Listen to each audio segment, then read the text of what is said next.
नमस्कार, स्वागत आहे तुमचा माझ्या मनीषाज रेसिपी यूट्यूब चॅनलवर। आज मी हा लाल तिखट मसाला घरी कसा बनवायचा ते दाखवते। इथे मी 6.5 किलो मिरची आणलेली आहे आणि जवळजवळ 3 ते 4 प्रकारची मिरची आहे। तर ही चपटी शिमला मिरची आहे, ही भाजीला तरी येण्यासाठी वापरतात। ही तिखट मिरची आहे, लवंगी मिरची आहे, नंतर काश्मीरी आहे, शंकेश्वरी आहे। तुम्ही पाहू शकता 4-5 पद्धतीच्या मी मिरच्या घेतलेल्या आहेत आणि कलरच्या मिरच्या मी 3 किलो घेतलेत आणि 3.5 किलो तिखट मिरची घेतलेली आहे आणि ही छान अशी 2-3 दिवस उन्हात सुकून त्याची डेखं वगैरे काढून घ्यायची। तर इथे तुम्ही मिरची तर बघितली, आता आपण हा मिरचीचा मसाल्याचा सामान भाजून घेणार आहोत। तर सर्वात आधी मी धणे घेतलेले आहेत आणि हे छान असे धण्यांचे पण 2 प्रकार येतात। एक मोठ्या साईजचे धणे असतात आणि हे गावरान धणे आहेत। तुम्ही पाहू शकता एकदम लहान आणि त्यांचा सुगंध पण खूपच आहे। तर आधी ते मस्त असे आपल्याला भाजून घ्यायचे आहेत। मी 6.5 किलो मिरची घेतलेली आहे, तर त्याच्यासाठी अर्धा किलो मी धणे घेतले। धणे जास्त जर टाकले तर मसाल्याचा कलर कमी होतो, रंग कमी होतो। कलर चेंज होईपर्यंत आपण थोडे यांना परतून घेणार आहोत। मसाले भाजण्यासाठी जाड बुडाचा पातेला किंवा कढई वगैरे घ्यायची आणि मी मोठंच भांडं घ्यायचं, कारण मसाले भाजताना ते खाली सांडू नये म्हणून। धणे भाजून झालेत। इथे मी खसखस घेतली आहे, 100 ग्रॅम खसखस आहे। मी जो नेहमी सांगते मी घरचा मसाला, तर मी या पद्धतीने घरी मसाला बनवते सगळं सामान आणून। शहाजिरा आहे, हा 100 ग्रॅम घेतलेला आहे, तो पण मी परतून घेते। असं परतून झाला का तर या शहाजिऱ्याचा पण छान सुगंध येतोय आणि थोडासा रंग चेंज होतो। हा बघा, तर इथे परतून झालाय, काढून घेऊया। मी दगडी फूल घेतलाय 100 ग्रॅम। हा दगडी फूल पण परतून झालाय, एकदम मस्त सुगंध सुटलाय। इथे मी जिरा घेतलेला आहे, आपण जो रेग्युलर वापरतो स्वयंपाकामध्ये। हा मी 1.5 पाव जिरा घेतलेला आहे आणि तो पण व्यवस्थित असं परतून घ्यायचे। इथे जिरा पण परतून झालाय। तिथे आता इथे मी हे त्रिफळा घेतलाय, हे त्रिफळा आहे 50 ग्रॅम। इथे आता आहे नाकेश्वर, हे मी 25 ग्रामच घेतलाय, कारण हा थोडासा तिखट पण असतो आणि याचा डार्क स्मेल असतो, सुगंध असतो। तर हा पण मी परतून घेते आणि हे नाकेश्वर परतून झाले की ते तडतड आवाज करतात, म्हणजे समजायचे की ते परतून झालेत। ते पण मी काढून घेते। 100 ग्रॅमच मी पण सोप घेतली, तिचं पण आपण कलर चेंज होईपर्यंत तिला परतून घेऊया। इथे मी घेतली आहे रामपत्री, ही रामपत्री 50 ग्रॅमच आहे, परतून घेणार आहोत। रामपत्री आणि जायपत्री यांच्यामध्ये थोडाच फरक आहे। तर जायपत्री आहे ही डार्क कलर आहे ऑरेंज, आणि रामपत्रीचा कलर लाईट आहे येलो। म्हणजे आपल्याला दोन्ही परतून घ्यायचे। इथे रामपत्री पण परतून झाले। आता मी ही जायपत्री परतून घेते, हिला जायपत्री म्हणतात। 50 ग्रॅम हे पण परतून झाले। हिरवी वेलची आहे, ती मी 100 ते 150 ग्रॅम हिरवी वेलची घेतलेली आहे, तिला पण परतून घ्यायचंय। हिरवी वेलची भाजल्यानंतर ना थोडी अशी फुलली जाते ती।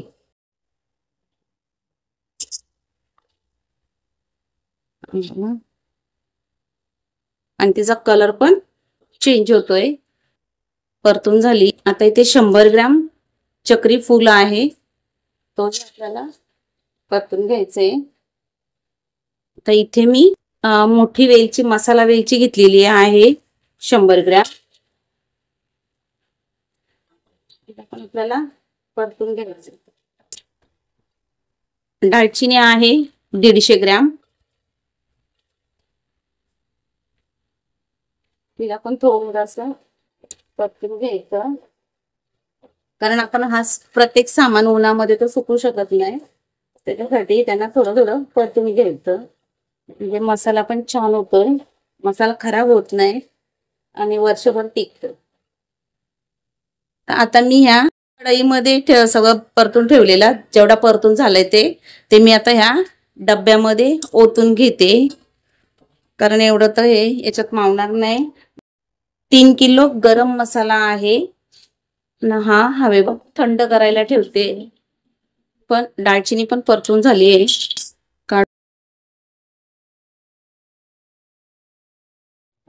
25 ग्रॅम ते पण मी मेथ्या 25 ग्रॅम. तुम्ही विचार करत असाल मसाल्यामध्ये मेथी कडू मसाला होईल, मसाला कडू न होता चांगला टेस्ट होतो. थोड्या फक्त गरम करून घ्यायचे.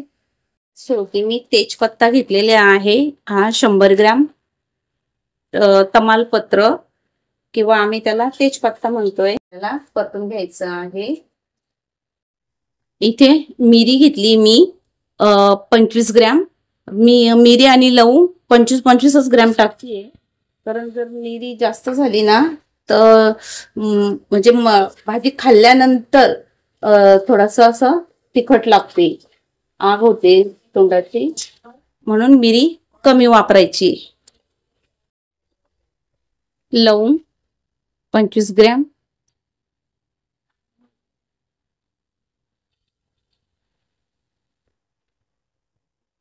मोहरी राय 100 ग्रॅम.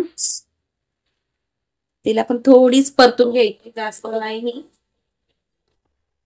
तर इथे जायफळ आता घ्यायचे, पण वेलचीमध्ये हे दुकानदारांचं बघा कसा फसवेपणा असतो. फक्त 4 जायफळ पाहिजे होते, तर त्यांनी वेलचीचा वजन जास्त व्हावा म्हणून जवळजवळ 2, 4, 6, 8 काळी वेलची असते मोठी वेलची, त्या आकाराचे जवळजवळ 8 जायफळ टाकलेत. आणि मी हे केरळवरनं आणलेले जायफळ आहेत, हेही 2 वापरणार आहे. तर इथे 3 ते 4 जायफळ घ्यायचे असतात. जायफळ पण टाकते. आता आपला भाजून सगळं झालेलं आहे. इथे 1 पाव इतकी हळद आहे, हळद म्हणजे हळकुंड म्हणतात तिला, ते टाकलेलं आहे. आणि सर्वात महत्वाचं म्हणजे मिरचीचं बी. तर मिरचीचं बी मी थोडं उन्हात सुकून घेतलंय. तो इथे अर्धा किलो मिरचीचा बी आहे. हा सगळं सामान आपण एकत्र थंड करून आणि मिरची असं चक्कीमधनं दळून आणणार. आणि ही 6.5 किलो सगळी मिक्स मिरची आहे. याच्यामध्ये कलरची, तरीची, तिखट, बेडकी वगैरे, शंकेश्वरी, अशा या सगळ्या मिरच्यांच्या नावं आहेत. आणि अशा प्रकारची सगळी. आणि ही मिरची मी 2-3 दिवस छान कडक अशी उन्हामध्ये कडक सुकून घेतली. बघा, एक लोक मिरची पण भाजून घेतात, पण मी मिरची भाजून घेत नाहीये. पूर्ण सगळी मिरची मी सुकून घेतलीये. आणि आता मी ही चक्कीमध्ये दळायला नेणार. थोडं थंड करण्यासाठी ठेवलाय हा मसाला पूर्ण सगळा. पाहू शकता तुम्ही, गरमच आहे, मी डब्यात टाकलाय तरी.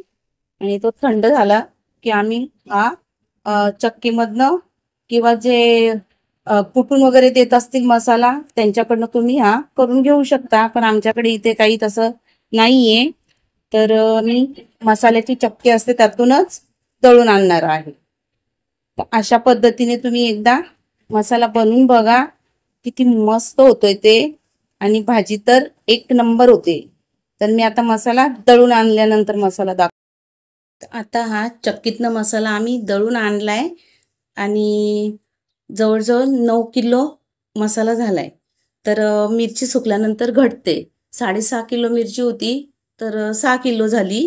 आणि गरम मसाला आपला 3 किलो, म्हणजे बरोबर मसाला 9 किलो झालाय. आता मी हा एक मोठी कढई घेतली आहे आणि चाळण घेतली. त्या आपण आता हा चाळून घ्यायचा. एखाद्या हवाबंद डब्यामध्ये ठेवून द्यायचा. तुम्ही पाहू शकता मसाल्याचा रंग पण किती सुंदर आलाय आणि सुगंध तर इतका मस्त येतोय, एकदम भारी. तसं आपण चक्कीमधनं पण चाळून देतात, पण आपण घरी आणल्यानंतर पुन्हा एकदा असा व्यवस्थित असं चाळून घ्यायचं. आणि पूर्ण मसाला मी एक रात्रभर थंड करून घेतलाय. आपण चक्कीतनं आणतो तो गरम असतो आणि तसं गरम गरम भरून नाही ठेवायचं, तर रात्रभर थंड करायचं आणि असं थंड झाल्यानंतर असं चाळून मग त्याला व्यवस्थित ठेवायचं. आणि जास्त तिखटही नाही आहे आणि फिक्काही नाही आहे, एकदम मध्यम चवीचा हा मसाला तयार झालाय. कारण आम्ही काल त्याची भाजी करून बघितली, खूप सुंदर झालेली, एकदम परफेक्ट. ह्या मेजरमेंटनी जर तुम्ही मसाला बनवला तर तुमचाही मसाला फेल जाणार नाही आहे. आणि हा घरगुती मसाला टिकतो पण चांगला आणि वर्षभर चांगला राहतो, खराब होत नाही. आणि जो बाजारात आपण मसाला आणतो त्याच्यात असं केमिकल काही मिक्स केलेला असतो, कलर वगैरे. तर बाहेरून न आणता असं घरच्या घरी आपण हा मसाले बनवू शकतो. याला काही जास्त मेहनत नाही आहे. मिरची तोडलेली पण मिरची भेटते आणि देखावाली पण मिरची असते. तर तुम्हाला पाहिजे तर तुम्ही तोडलेलीच मिरची आणून हा मसाला बनवू शकता. तर मी हा मसाला पूर्ण सगळा चाळून घेते. आता मसाला इथे सगळा चाळून झालाय. मसाला ठेवण्यासाठी प्लास्टिकच्या 5-5 किलोच्या पिशव्या घेतलेत. मी डायरेक्ट डब्यामध्ये नाही भरून ठेवत, तर अशा 3 पिशव्या घेतलेत. 9 किलो मसाला आहे, तर 3-3 किलो असा मी ह्या प्लास्टिकच्या पिशव्यांमध्ये भरून ठेवते. आणि चाळलेला हा थोडासा असा कचरा निघलेला आहे, याच्यासाठी हा मसाला चालायचा असतो. आणि हा मसाला करायला एकदम सोपा आहे.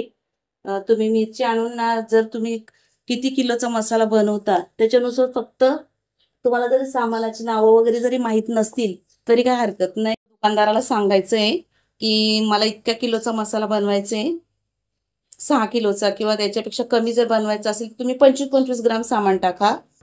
तुम्ही जर दुकानदाराला सांगितलं का मला मसाल्याचा 25-25 ग्रॅम सगळं सामान द्या किंवा 50-50 ग्रॅम सगळं मसाल्याचं सामान द्या, तर ते बरोबर देतात. त्यांच्या तुम्ही मसाला बनवू शकता. तर मी आता एकदा सगळ्या पिशव्या भरून घेते. मसाल्याच्या 3 पिशव्या भरून झालेत.